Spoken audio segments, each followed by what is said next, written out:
అంతర్గతంగా చట్టం తన పని తను చేసుకుంటూ వెళుతోంది కాబట్టి వీళ్ళందరూ కూడా తేలుగుట్టిన దొంగల్లా ఎవరికి వాళ్ళు ప్రభుత్వాన్ని రెచ్చగొడుతున్నారు. చట్టం చేస్తున్న పనికి ప్రభుత్వాన్ని రెచ్చగొడితే ప్రభుత్వం వీళ్ళు రెచ్చగొట్టిన మాటల ద్వారా కనుక ఇమీడియట్ అరెస్టులు అనేవి స్టార్ట్ చేస్తే మళ్ళీ మమ్మల్ని కావాలని కూటమి ప్రభుత్వం ప్రజలకు ఇచ్చిన హామీలను విస్మరించి మా మీద పగ తీర్చుకోవడానికి అధికారంలోకి వచ్చిందని చెప్పేసి ప్రజల్ని రెచ్చగొట్టి మా మీద ప్రజల్లో వ్యతిరేకత పెంచొచ్చు అనేటువంటి ఉన్మాదపు ప్లాన్ వీళ్ళది. అందులో భాగంగానే మిమ్మల్ని రెచ్చగొడుతున్నారు, మమ్మల్ని రెచ్చగొడుతున్నారు. ఇదండి ఇప్పుడు అరుణ్ గారు మాట్లాడినట్టు, అమ్మా నీకు తెలిసిన విషయం నీకే చెప్తున్నాను, గృహిణివి, నీకు అన్నీ తెలుసు.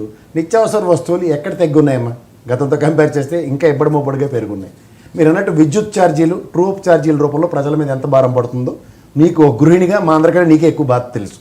అలా మీరు ఏ సమస్య తీసుకున్నా సరే నవరత్నాల పథకాలకు ధీటుగా మీరు 6 బుల్లెట్ పాయింట్లు ఏవైతే ఈ కూటమి ప్రభుత్వం ఇస్తాన దగ్గర ఈ రోజుకి కూడా 1 academic and financial years 2 gap తీసుకున్నారు. రెండోది మీరు ఇందాక చెప్తున్నట్టు ఏ ప్రభుత్వం యొక్క కార్యాచరణ అన్న దగ్గర మీరు గతంలో శ్రీలంక అయిపోయిందని అని చెప్పిన ఉదంతంలో ఈరోజు మళ్ళీ దగ్గర 1,19,000 కోట్లు అప్పు చేసి ఏ ఇన్ఫ్రాస్ట్రక్చర్కి ఇన్వెస్ట్ చేశారో ఒకసారి చెప్పండి.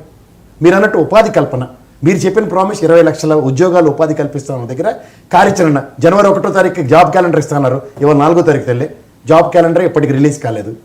పోనీ గత ప్రభుత్వం జగన్మోహన్ రెడ్డి లాగా జాబ్ క్యాలెండర్తో సంబంధం లేకుండా రిక్రూట్మెంట్ ప్రాసెస్ ఈ విధంగా ఉంటుంది అంటే ఒక ఏడాదన్నా గడాలి కదా, వీళ్ళు సెట్ అవ్వాలి కదండి. వచ్చిన వెంటనే జాబ్ క్యాలెండర్ ఇంకోటి సెట్ అవ్వాలి అంటే ఒక ఇప్పుడు జగన్